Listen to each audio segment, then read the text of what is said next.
Bareta Espanhol. Hoje eu tenho a grande satisfação de apresentar para nos contar a história.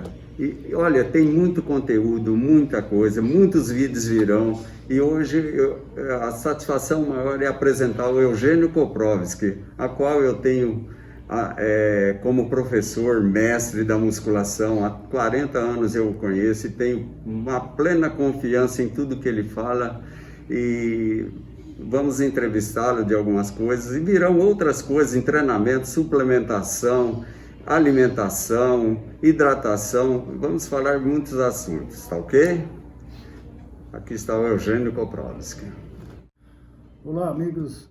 É um prazer estar aqui para atender o pedido do meu amigo Bareta Espanhol, né? E vamos ver no que eu vou poder contribuir para o conhecimento de todos, né? Atualização e conhecimento de todos a respeito de uma modalidade esportiva que hoje é tida como a principal especialidade no tratamento da saúde de várias patologias e na boa formação do indivíduo enquanto pessoa, enquanto cidadão, enquanto atleta, etc. Tá? Bom, se me permite, eu vou tirar a máscara. Não, o Espanhol e eu já tomamos as 2 doses da vacina e agora nós somos só transmissores, não mais receptores. Mas nem por isso a gente deve deixar de usar a máscara e todos os protocolos de higiene devem continuar, né? Porque você pode, além de adquirir o vírus, você pode, mesmo tendo tomado a vacina, mas você pode transmitir caso você seja até assintomático, que é o que promete e tem cumprido essas vacinas, né? Eu tirei para ficar mais tranquilo para falar. Bom, Eugênio, eu gostaria de, a princípio, você fundou a Academia Spartacus em 1963. E nessa época existia um preconceito muito forte com relação à musculação ou treinamento, ou seja, exercícios resistidos, né? Eu gostaria que você falasse um pouco a respeito do preconceito com relação a isso.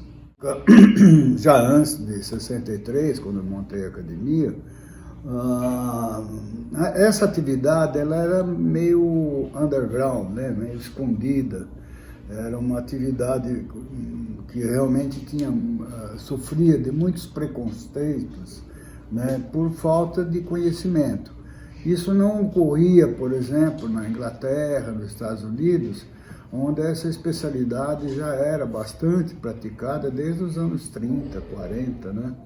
Mas aqui nós tivemos alguns pioneiros nos anos 40, né, que marcaram época, fizeram história, mas eram muito poucos, né? Então a popularização do esporte não ocorreu assim tão rapidamente. Então havia uma série de preconceitos, como existem hoje, por exemplo, em relação à vacina. Infelizmente o povo, quando não tem acesso ou não quer simplesmente ter acesso à cultura, acaba disseminando inverdades, né? Verdadeiros folclores, né? Então, o mais comum é que você ia se tornar um impotente, que você não ia viver muito tempo, porque as artérias iam ser pressionadas pelos músculos, que você ia ter problemas cardíacos, que você teria hérnia de disco, enfim, uma infinidade de colocações, partindo até muitas vezes de profissionais da área da saúde, principalmente da área da educação física, os médicos também, mas menos, que simplesmente falavam o que eles achavam. Mas isso, aos poucos, né, foi sendo dissipado em função do conhecimento científico, né? Então hoje nós temos a ciência do nosso lado, hoje que eu digo já há várias décadas. Para vocês terem uma ideia, em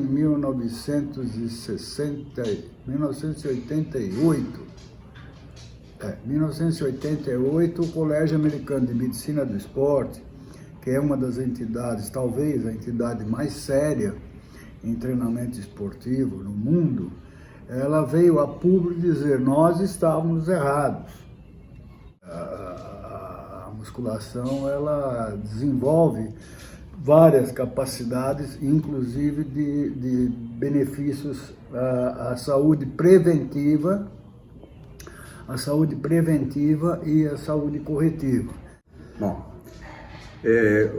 o Eugênio, na minha opinião, ele introduziu a musculação no Brasil de uma forma, sempre de uma forma baseada nos conceitos práticos, conhecimentos empíricos e baseados sempre na ciência. Ele teve sempre como base a ciência também, então esteve sempre paralelo a isso, né? Eu era assinante de uma revista editada aqui no Brasil, tido como uma das melhores revistas do Brasil e América do Sul. E o editor dessa revista era o Eugênio Koprovsky, e eu estou mostrando aqui, acho que há uns 2 anos, a última edição dessa revista está aqui, Musculação e Fitness, revista riquíssima. Eu considerava um curso para mim ler essa revista. Ela era editada bimestralmente, e o próprio Eugênio, que era o editor, vai falar um pouco a respeito dela. Então, essa revista começou com um jornalzinho tabloide, né? Porque em 1992, quando eu reassumi a Federação Paulista, nós não tínhamos uma imprensa que divulgava com correção, né, com a devida profundidade e seriedade, o nosso esporte, que vinha crescendo assim a passos largos, mas não era reconhecido. Muitos ainda hoje não reconhecem o bodybuilding ou a musculação como uma modalidade esportiva também. Então nós vimos a necessidade de termos a nossa própria imprensa, né? E aí nasceu o jornalzinho, apelidado carinhosamente, era um tabloide, né, tipo Pasquim, o Jornal da Musculação, que foi chamado de jornalzinho durante um tempo. Finalmente, mais para frente, já em 1995, por aí, ela se transformou numa revista. Essa revista chegou a ter edições com mais de 300 páginas, né? Porque na época não havia ainda internet, né? Esses sites sociais, essa mídia social que se chama hoje, não existia. E estavam começando a se dar alguns passos muito acanhados, né? No sentido de termos uma nova mídia, que é a mídia eletrônica, essa da qual nós estamos falando hoje. Então, as revistas e os jornais e os livros era a grande fonte de informação segura. E ela existiu durante mais de 20 anos, 25 anos. Nós fizemos essa revista, inicialmente com distribuição gratuita e depois foi às bancas de todo o Brasil, mas eu lembro que nós mandávamos lotes até para os Estados Unidos, para a Europa, para a América do Sul toda, né, México, etc. Era uma revista realmente de grande conteúdo didático, né? E com esse slogan já na época, informação séria com base em evidências, né?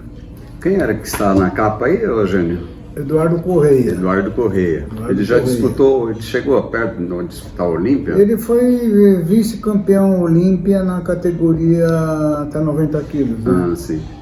E ele foi um atleta que ganhou também o Mr. Universo Júnior pela NABA, foi quando ele apareceu, né? Certo.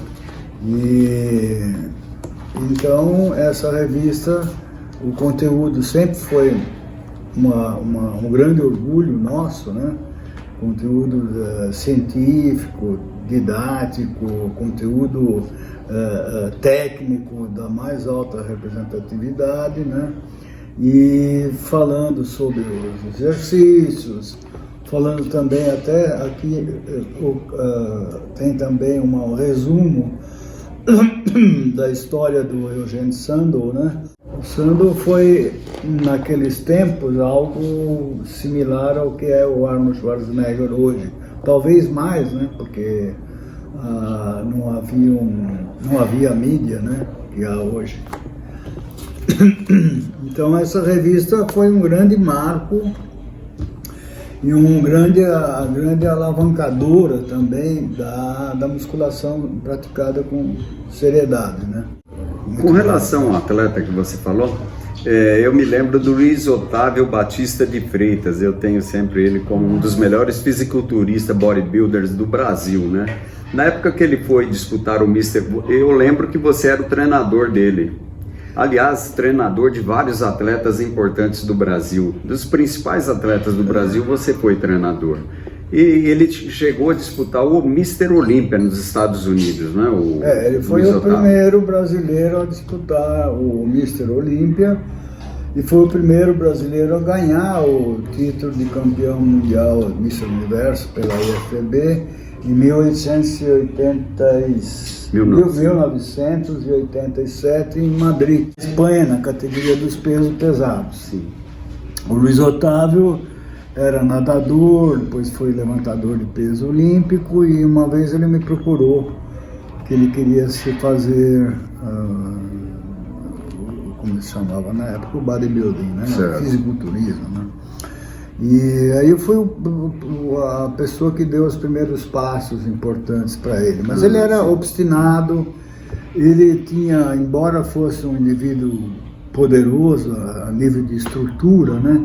Ele não tinha uma boa genética para fisiculturista. Ele tinha ombros estreitos, cintura larga, mas ele era obstinado, né? Ele tinha pernas e panturrilhas colossais, braços muito grandes, né? Mas o tronco dele, a cintura era larga, o tronco era relativamente pequeno, e isso aí ele conquistou arduamente, com treinamento adequado, com boa nutrição, etc. Ele foi um obstinado, né? E ele foi realmente o primeiro grande campeão brasileiro internacional. Uhum. Vivo ainda, vive, evidentemente, ele não é tão velho, tem pouco mais de 60 anos atualmente, e vive na Califórnia, né? Certo. Onde ele tem uma academia. Acho que de momento assim seria até difícil você enumerar quantos atletas você treinou para esse nível, né, de competição a nível... Campeões internacionais, mundiais, Mister Universo, como o pessoal fala, foram vários, né? Vários, né? Pelo menos uns 10 ou 12, né? Agora, campeões brasileiros, sul-americanos, paulistas, eu não tenho a conta. Até perdeu a conta. Não. Então vocês vejam bem com quem nós estamos falando. Isso é a nível mundial. Eu lembro que quando eu tinha a academia Instituto Paulista com o Santarém, o Afonso Bovero, no Sumaré, que chegou a ser uma das mecas da musculação no Brasil, né? Quem era incumbido de selecionar os professores da academia era o Dr. Santarém. E a primeira coisa que ele perguntava é assim: você treina? Se o candidato respondesse, não treino, eu falei, então infelizmente para nós não interessa, desculpe aí, então dispensava. Por mais honrarias e títulos e graduações, pós-graduações que a pessoa tivesse. Isso demonstra que um cientista, né, ele é o primeiro a reconhecer a importância do conhecimento prático, técnico, empírico, né? Porque é dali que vem depois o conhecimento científico. O conhecimento científico nasce da experiência prática, né? O cientista ele tem que passar pela experimentação prática, pragmática, para depois concluir as teorias a respeito. Por essa razão, eu confiaria muito mais num técnico não formado, mas experimentado como atleta, como praticante, do que numa pessoa que simplesmente tem um conhecimento teórico, que é importante, sem dúvida, mas o conhecimento deve ser pleno, né? Deve ser completo, e aí o conhecimento técnico que você adquire só na prática, mesmo porque a ciência é essencialmente prática, né? A ciência é uma atividade, a ciência não a ciência exata, mas as ciências humanas, né? É uma atividade essencialmente prática, né? Bom, o Eugênio também foi o fundador da NABA e foi presidente da IFBB. O Eugênio vai falar a respeito.